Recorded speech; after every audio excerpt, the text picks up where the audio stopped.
The following story has been brought to you by StoriesToInspire.org. A rabbi I know, he has a yeshiva in Eretz Yisrael called Noam HaTorah, Rabbi David Ashear. And he shared with me a story that happened some years back. He said that he lives near a yeshiva, Baal Teshuvah yeshiva called Or Sameach. And boys from the Or Sameach come over, eat by him on Shabbat. So he says one time this boy starts coming. He comes one time, two times. He ends up eating by him every week. So he asks him one time, he says, how did you become religious? What brought you back to Torah and mitzvot? He says, Rabbi, it's a very long story, but it's fascinating. Rabbi says, I got time. Tell me the story. He says, well, I grew up.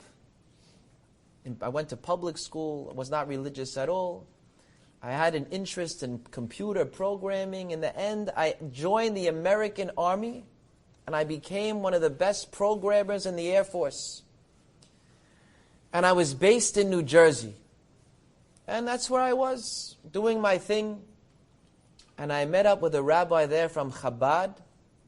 And the rabbi connected me to Torah and mitzvot. And I started going to shul.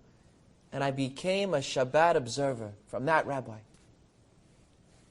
Anyway, my mother, who's divorced, she lives in Florida. She calls me one day. She says, it's so hard for me here. I need your help. Could you please come for a couple of weeks, stay with me, help me, this, that? He says, let me find out. He asked the general, could I take some time off? I want to leave. The general says, yeah, we don't really need you now anyway. Go ahead.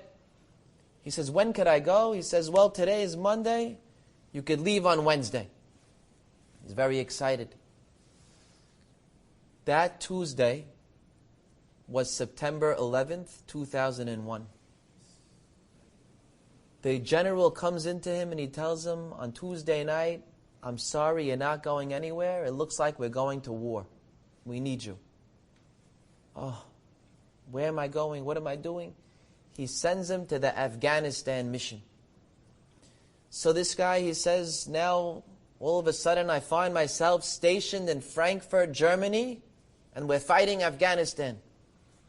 He said, we're all in a hotel. There's some Sheraton hotel in the whole American station in that hotel.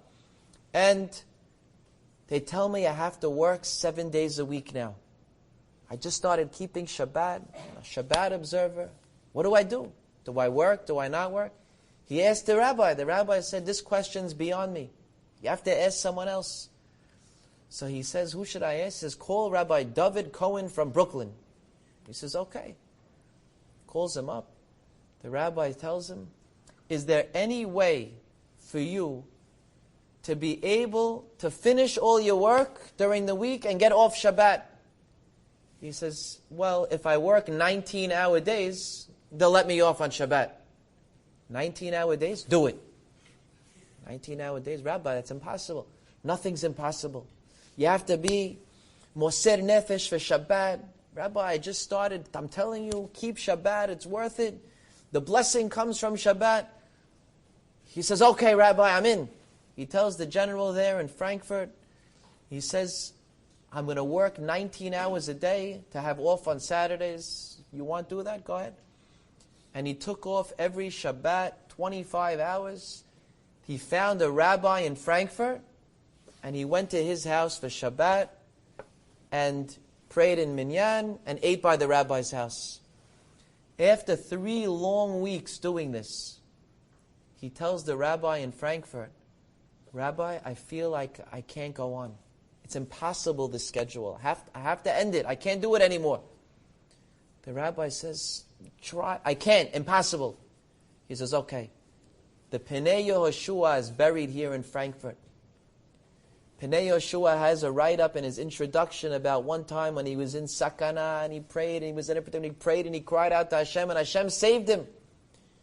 He said, go to his kever and ask him to intercede. Ask Hashem for help for you. And he went to the kever and he cried by the kever and he asked for Yeshua. And he said 2 days later, there's an envelope on his bed in the hotel room. He opens up the envelope. It says, "You are hereby dismissed. You can go back home." Signed by the general, the commanding general in New Jersey, with his signature and his seal. He says, "Wow, I can't believe it. I'm going home. I'm not going to have to be in Mahalil Shabbat and I get to go home." He shows the general in Frankfurt, "Here, I'm going." "What? We're in the middle. Where are you going?" "I got it free. I'm out."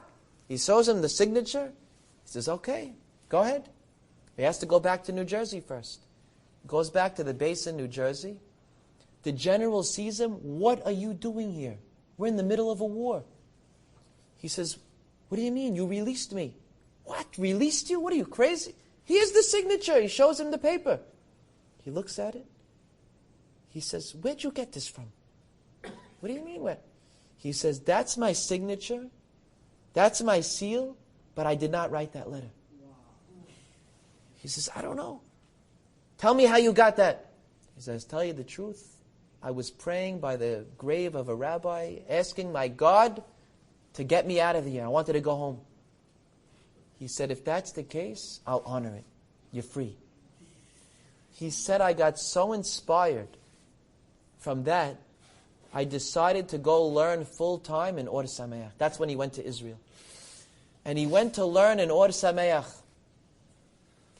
He says, "I'm here." He was there with the Rabbi Ammon's house. He said he ate him. One day he tells the Rabbi, "Rabbi, I want to get married. I'm going back to America to get married." He says, "Hatzlacha Rabbah, go ahead. You should have siyata d'shmaya." He gets back here. I guess he was in New Jersey. I don't know where he went. He meets up with a shadchan. He tells the shadchan, "I really want a girl who was religious her whole life. That's what I want." He says, "You're a Baal Teshuvah." He says, "I know that. But that's my dream." He says, "Could you find me someone?" He says, "We could try." He's looking, he's thinking. He knows the perfect person. He says, "I have a friend who was learned in Kollel for many years. Then he went into business, became a successful businessman. His daughter is from birth. I'll call him up." Calls him up. "I have a great guy for your daughter." So he tells him, "Which yeshiva did he go to? Did he go to Brisk? Did he go to Mir? Where'd he go?" "Wow, was my yeshiva guy." He says, "Well, not exactly." Says, "Which yeshiva?" "Or Sameach." "A Baal Teshuvah?"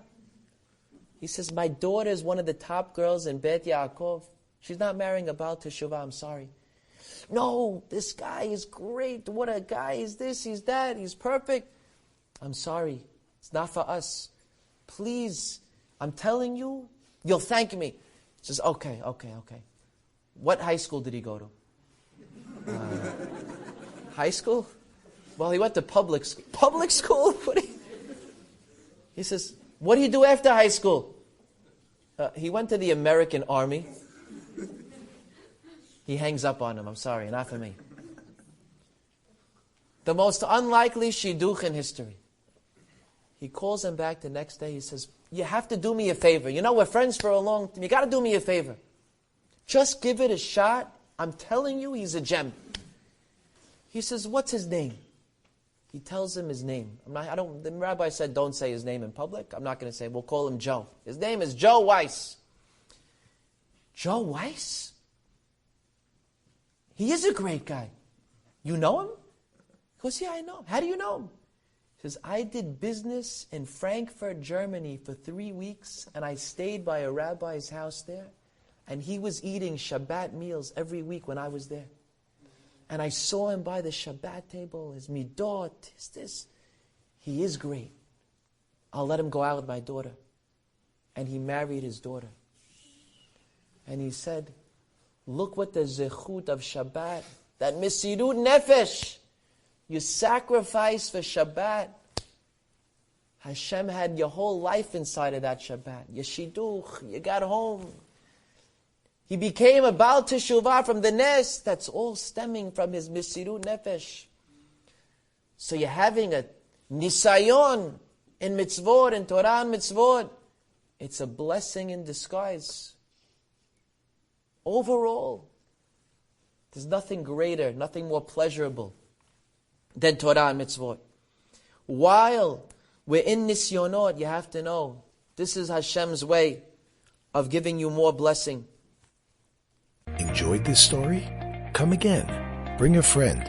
StoriesToInspire.org